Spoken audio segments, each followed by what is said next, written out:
자, 일단 공부하는 컨텐츠부터 얘기를 해볼게요.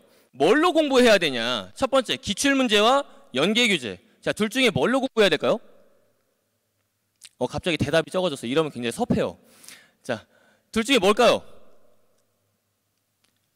기출문제? 연계교재? 제가 EBS 직원이니까 연계교재, 연계교재 굉장히 중요하지만 정답은 둘 다 해야 됩니다. 당연히. 둘 다 해야 돼요.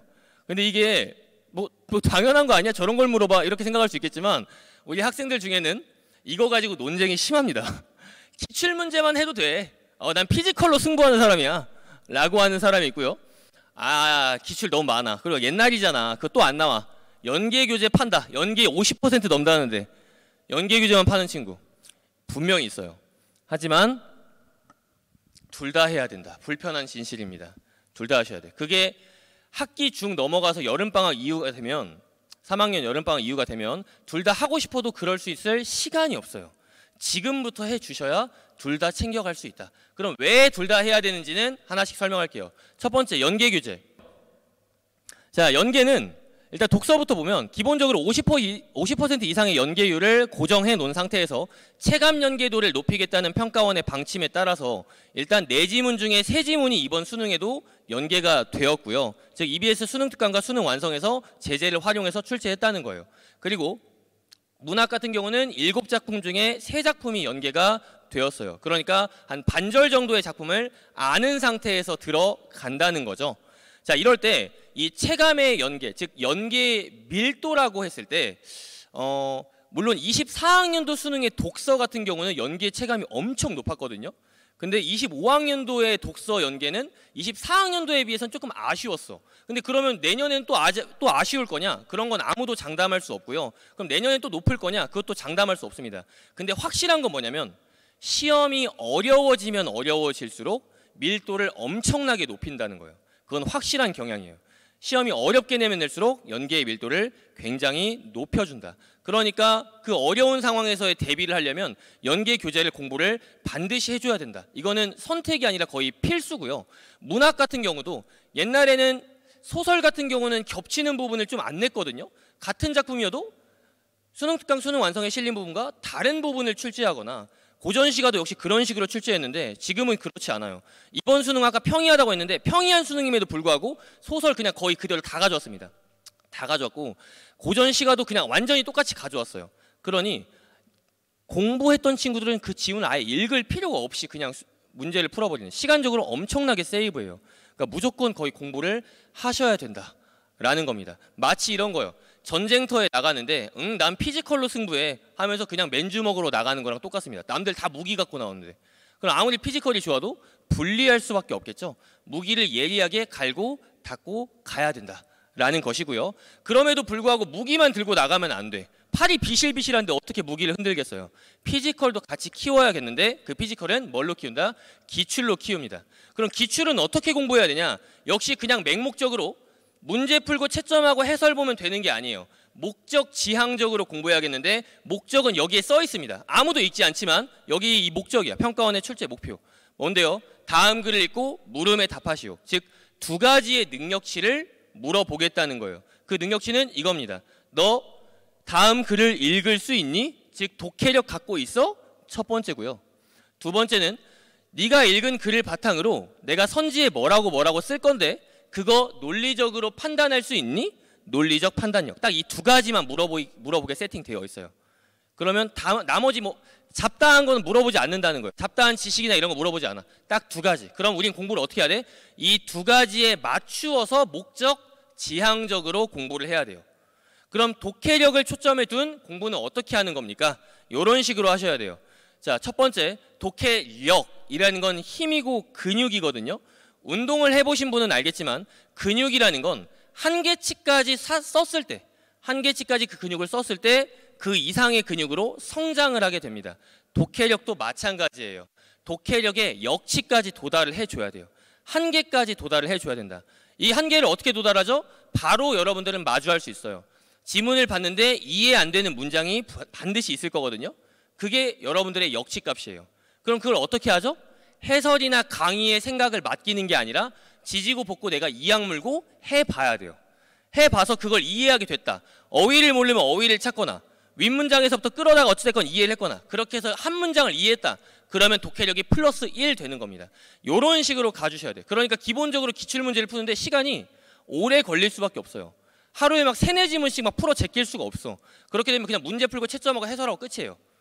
한 지문을 보더라도 저런 식으로 온전하게 내가 생각해보고 이해해보는 거. 그럼 이해라는 건 뭔데? 이해라는 건 이런 겁니다.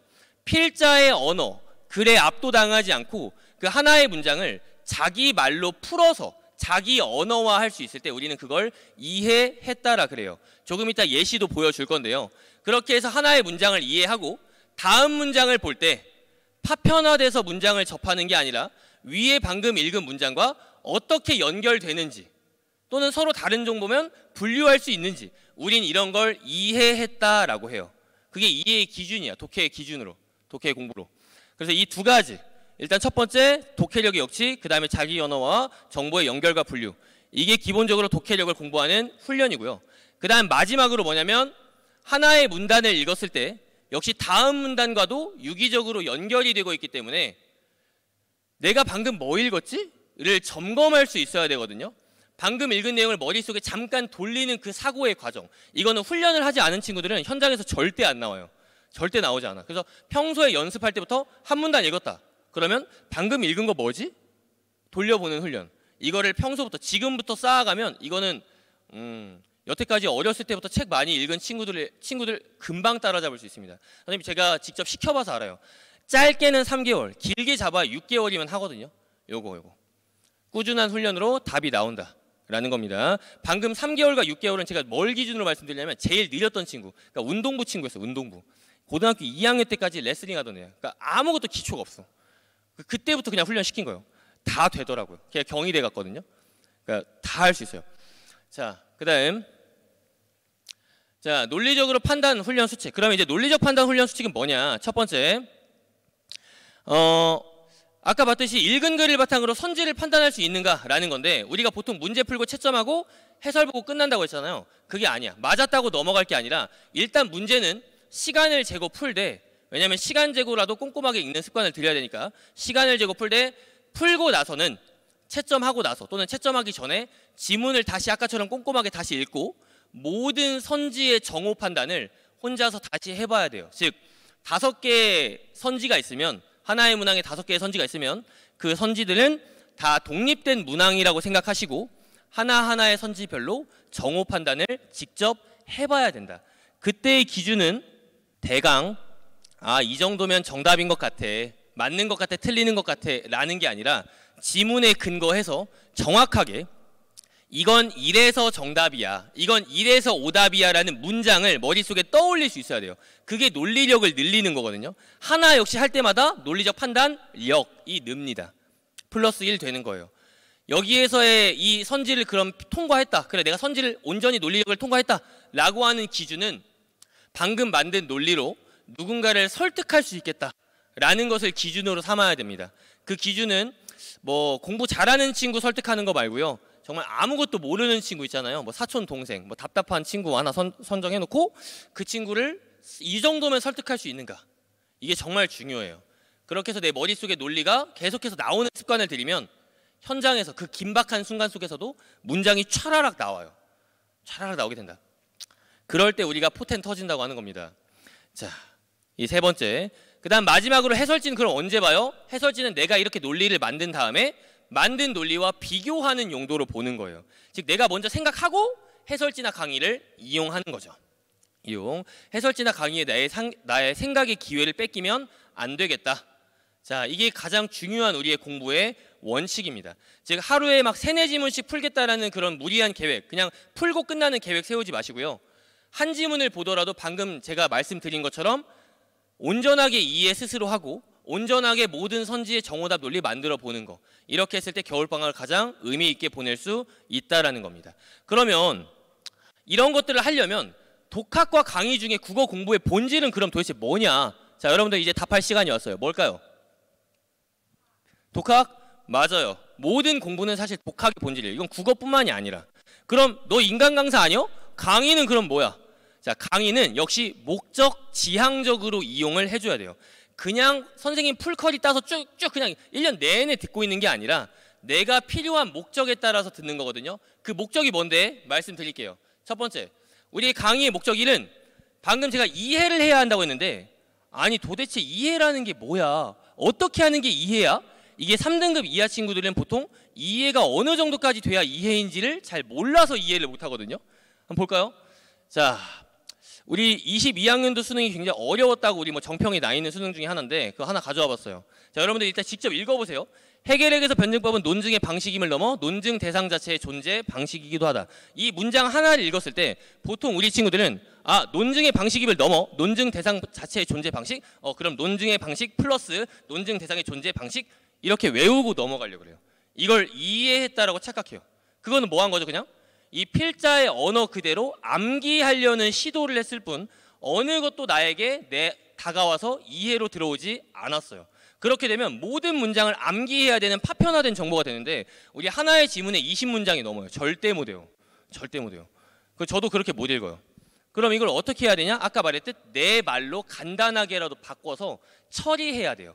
우리의 뇌는 굉장히 신박한 게 내 거라고 생각하면 받아들이고요. 아니면 바로 버리려는 습관이 있어요.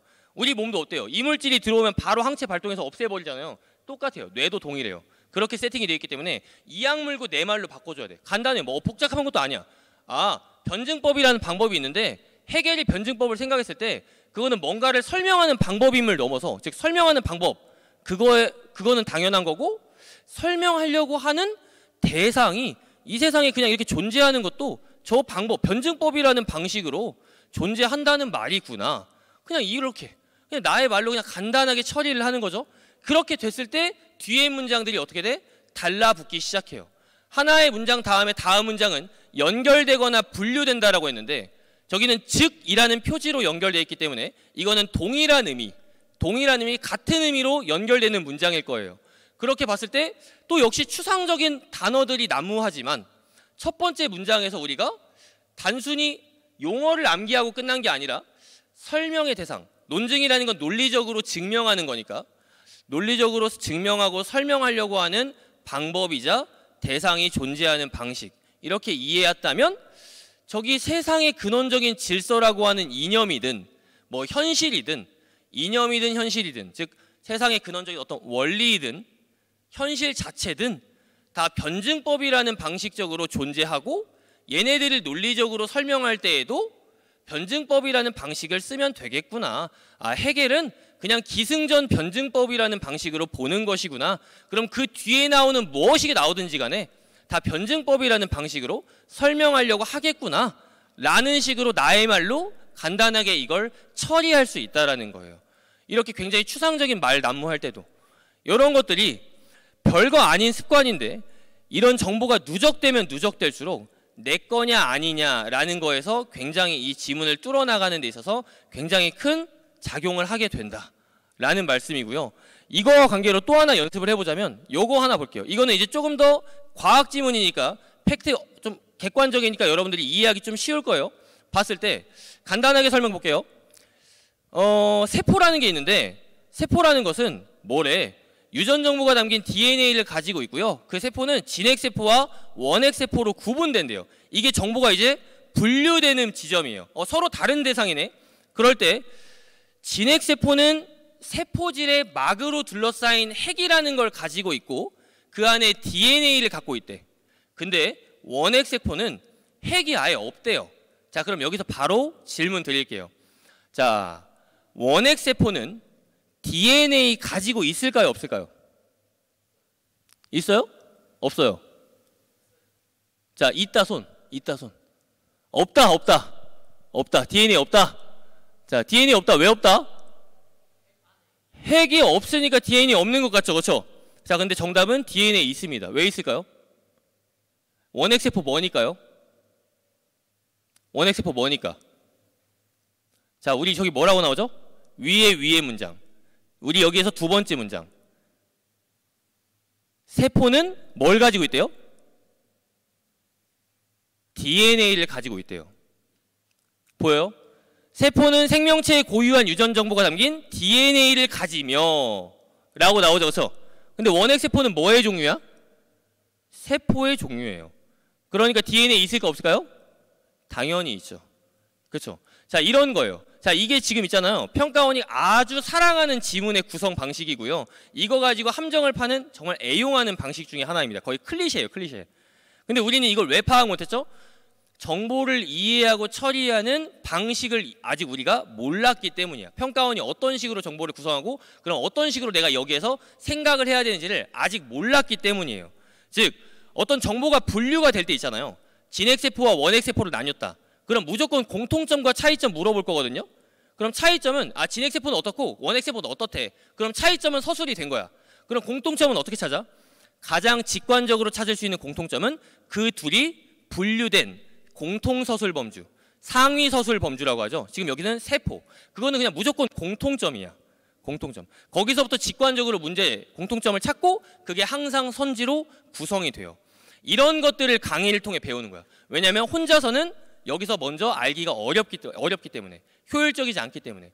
먼저 기출을 모두 다 분석해낸 강사가 야, 평가원은 이런 식으로 정보를 구성해. 그러니까 이렇게 범주가 나뉘면 공통서술 범주 먼저 잡고 공통점 찾아야 돼 라고 하는 행동 강령을 알려줬을 때 우리는 효율적으로 기출을 공부할 수 있게 된다는 거죠.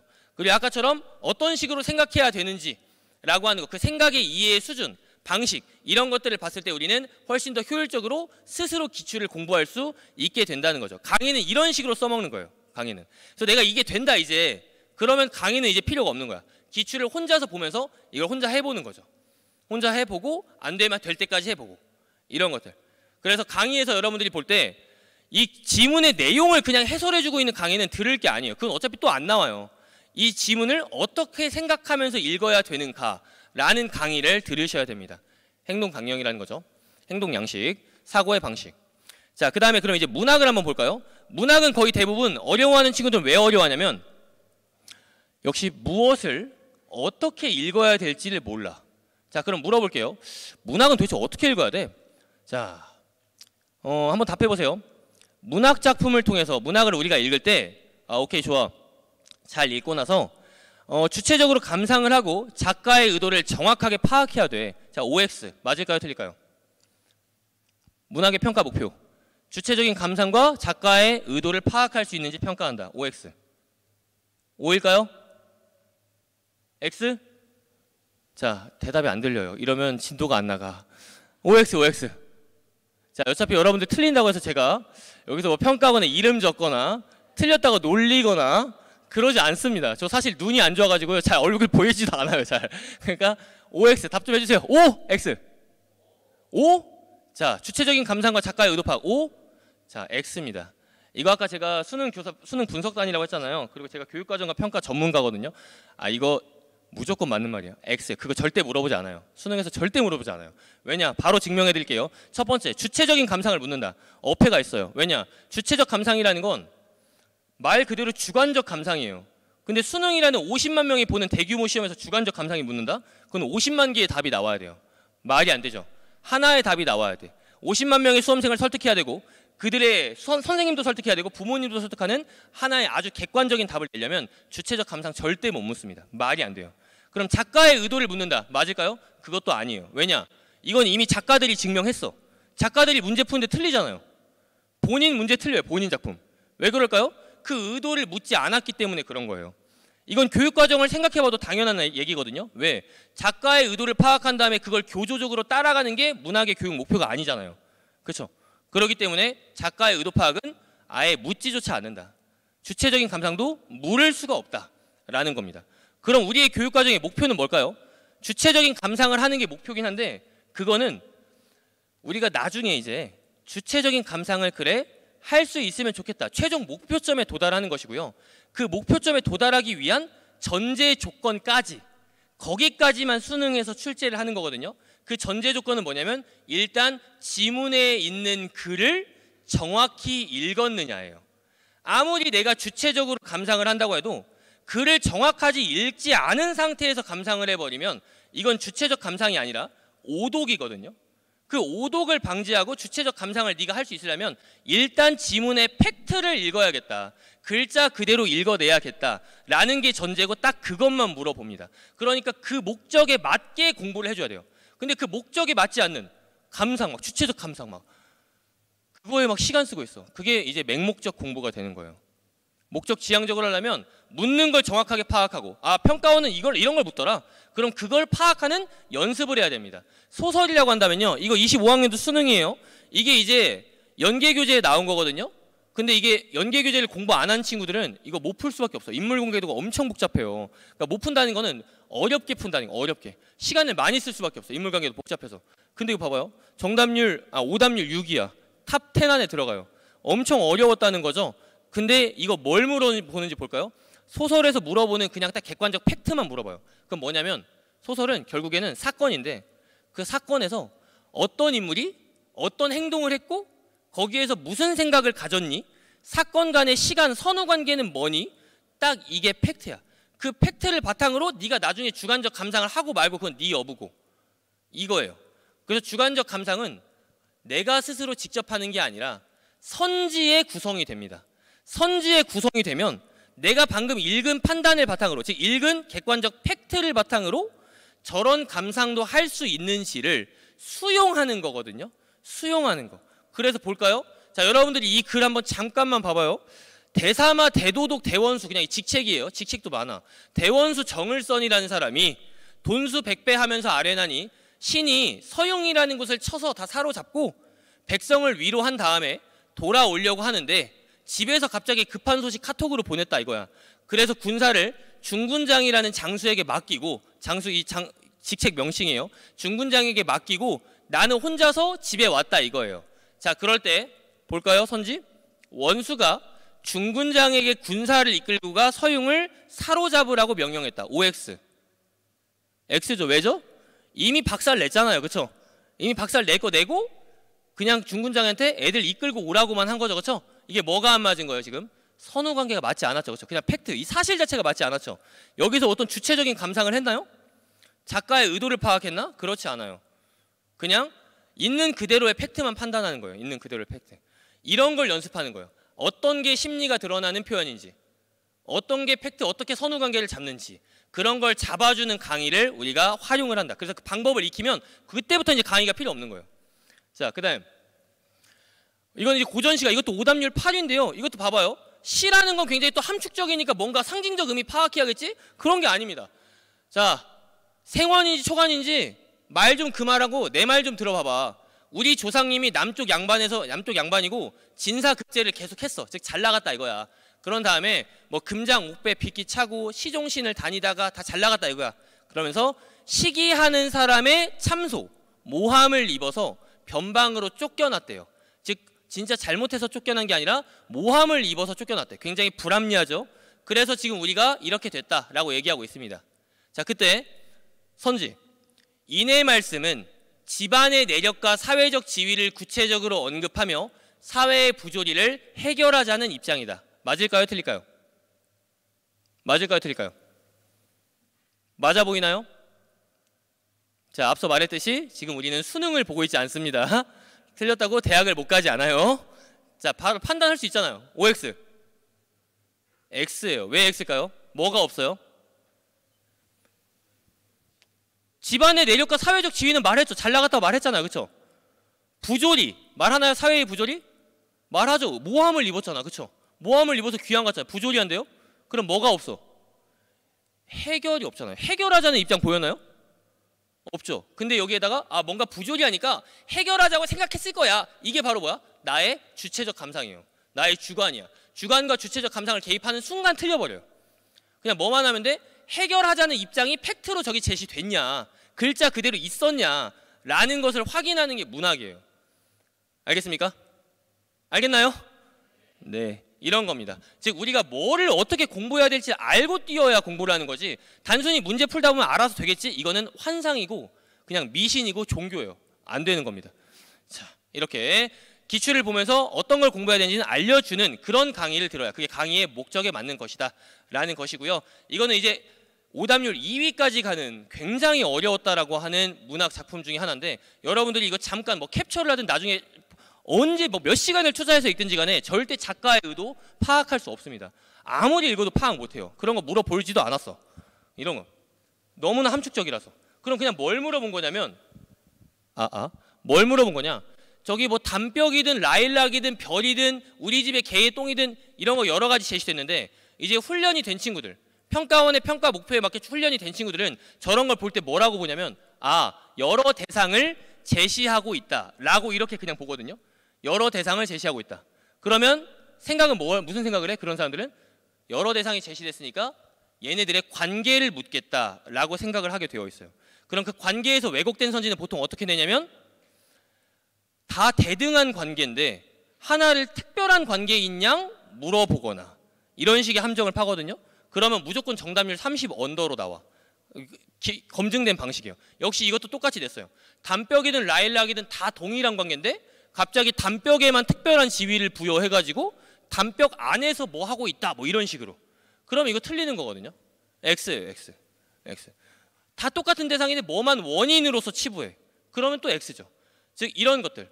평가원의 평가의 목표에 맞는 함정의 유형들을 우리는 강의를 통해 학습하시는 것이다. 이게 강의의 목적 첫 번째입니다. 이런 걸 겨울방학 때부터 해주면 좋은데 지금 해라고. 지금 기말 끝났을 때 애들 다 떠들고 핸드폰하고 다 놀고 있을 거거든요. 그때 강의 듣고 있으면 그만큼 효율적인 게 없어요. 이어폰 꽂고. 자, 그다음 두 번째, 강의는 언제 들어? 왜 들어? 개념을 효율적으로 습득하기 위해서 듣습니다. 개념을 효율적으로. 즉 우리가 개념을 공부할 때는 이거는 그냥 혼자 공부하는 것보다 누가 정확하게 짚어주는 게 제일 빨라요. 그래서 개념 공부. 자, 볼까요? 몇 가지만 볼게요. 자, 첫 번째, 관조라는 개념을 물어본다. 이것도 역시 나오면 무조건 성태률 높고 오답률 높거든요. 자, 관조라는 건 고요한 마음으로 지켜본다는 거예요. 이거 맞을까요? 고요한 마음으로 지켜본다. 관조. 맞을까요? 자, 일단 이건 평가원이 맞대요. 왜요? 그냥 지나가면서 골짜기를 관찰하고 있어요. 그러면서 뭔가를 몰랐대. 그럼 새롭게 알게 됐다라고 하는 내용은 맞고 관조적 자세도 맞아요. 이게 이제 관조야. 그러면 이걸 바탕으로 해가지고 다음 거 볼게요. 먼 길에 올제, 외로울제, 플라타너스. 너는 그 길을 나와 같이 걸었다. 플라타너스는 뭐 리차드 플라타너스 아니고요. 사람 아니고 그냥 나무예요, 나무. 플라타너스를 보면서 저렇게 말을 하고 있어요. 자, 이거 고요한 마음으로 지켜본 거 맞을까요? 맞을까요? 자, 정답은 X입니다. 왜 X일까요? 뭐라고 했죠? 외롭대요. 외롭다는 감정을 표현했어. 그러면 뭐가 아니야? 고요한 마음이 아닌 거죠. 그렇죠? 고요한 마음이 아니어서 관조가 아닌 거야. 즉 관조라는 거의 고요한 마음은 어떤 의지나 지향의 표현 이런 게 있으면 안 되고 감정어가 있으면 안 돼. 즉 이런 것도 역시 마찬가지로 그래서 관망한다, 관조한다라고 했는데 향아, 가즈아 뭐예요? 의지와 지향 표현, 청유형 표현이죠. 관조가 될 수가 없어. 또 하나, 아버지 돌아가셨는데 아빠한테 뭐라 그래? 아버지 소금 장수 되십시오. 명령하고 있죠. 의지나 지향의 표현이 명확해. 관조가 될 수가 없다라는 거예요. 즉 얘네들은 다 관조의 예시가 아니야. 즉 여러분들이 봤을 때 관조라는 건 이제 앞으로 뭐라고 인식해야 되냐? 그냥 고요한 마음으로 관찰한다. 개념적으로 끝나는 게 아니라 저렇게 평가원의 기준, 영탄적이거나 의지적이서는 안 되고 직설적으로 감정을 직접 언급해서는 안 돼. 라고 하는 기준을 습득하는 게 개념을 온전하게 공부하는 것이거든요. 근데 거의 대부분의 친구들 개념 어떻게 공부해? 대충 개념의 정의 외우고 대표적인 예시 한두 개 보고 관조 보통 산유화로 공부해. 이게 관조구나 하고 넘어가요. 그러니까 아까 같은 이런 수능에서 이거 엄청 다 틀리는 거예요. 이런 거 다 틀려. 즉 그런 개념은 어떻게 공부해야 돼요? 하나를 공부했으면 그 개념이 평가원이 어떻게 여태까지 출제했는지를 다 봐줘야 돼요. 그래서 평가원은 이런 식으로는 허용하고 이런 식으로는 허용하지 않는구나라는 기준을 알았을 때 우리는 개념을 직접 알았다라고 이렇게 말할 수 있는 겁니다. 그거는 우리 어떻게 해? 혼자서 못해. 내가 미적분도 해야 되는데 언제 기출을 모으고 있어요. 기출을 모아놓은 강사의 강의를 들어가야 되는 거죠. 그렇게 해야 온전하게 된다. 여러분들이 봐서 알겠지만 판단 못하겠잖아요. 정의를 알았지만. 그럼 볼까요? 경외 볼까? 경외도 역시 경외라는 거 뭘까요? 뭐 리스펙 봤을 때 사랑한다는 건 이거 막 정성스럽게 다듬고 있네요. 경외 맞을까요? 이거 X예요. 왜 X일까? 조금 이따 알려드릴게요. 영탄적 표현을 통해 대상에 대한 경외감, 리스펙을 드러내고 있다. 풍경 좋네. 너뿐인가 한다. 라고 하는 경외감. 맞을까요? 이것도 경외 아니에요. 왜 아닐까요? 세 번째. 얘가 이제 경외가 맞거든요. 사방을 빙 둘러보니까 그 끝을 알지 못하겠다. 이건 경외가 맞아요. 앞에 건 다 틀렸고. 왜 그럴까요? 경외라는 건 단순히 리스펙으로 끝나는 게 아니라 두려워하는 감정이거든요. 이게 사전적 정의예요. 공경하면서 두려워하는 감정. 그럼 그 두려워하는 감정에 대해서 평가원은 어떻게 출제하냐? 뭔가 생명이거나 초월적 절대자거나 거대한 자연 등 압도적인 대상일 때, 그럴 때 경외감을 맞다고 인정하지, 단순히 그냥 좋다, 이런 거 좋다, 뭐 이런 거 좋아, 이런 걸로는 경외라고 하지 않는다는 거죠. 왜? 두려워하는 게 말 그대로 사전적 정의상 없으니까 여기에는. 그래서 이런 기출들을 다 보면서 개념을 습득해야 판단 기준을 알 수 있다라는 겁니다. 여러분들은 겨울방학 때 이런 공부를 해야 돼요. 아까 봤던 독해의 도구, 뭘 공부해야 돼요? 어떤 걸 읽어야 되는가? 어떻게 읽어야 되는가를 겨울방학 때 습득해야 학기 중에 여러분들이 기출을 보더라도 여러분들 걸로 달라붙을 수 있고요. 개념은 이런 식으로 제대로 공부해야 됩니다. 알겠죠? 됐나요? 좋아요. 자, 그래서 이거는 저희 그냥 커리큘럼인데, 아까 봤던 뭐 어떻게 공부해야 되는지를 물어보는 친구들에 한해서 뭐 굳이 제 강의를 안 들어도 돼요. 저는 자신 있게 제 강의를 추천하지만 마치 막 장사꾼 같잖아요. 그래서 제가 그런 걸 좋아하진 않는데, 방금 그런 기출을 모아놓은 강의가 사실 몇 개 없어. 그리고 뭐 독해 도구를 설명해주는 강의가 딱히 많이 없어. 그래서 일단 설명드리면, 이 퀀텀 점프라는 개념 강의에서 모든 영역을 갖추어서 방금 같은 설명을 해주니까 만약에 활용할 친구들은 활용하면 좋다 말씀드리고요.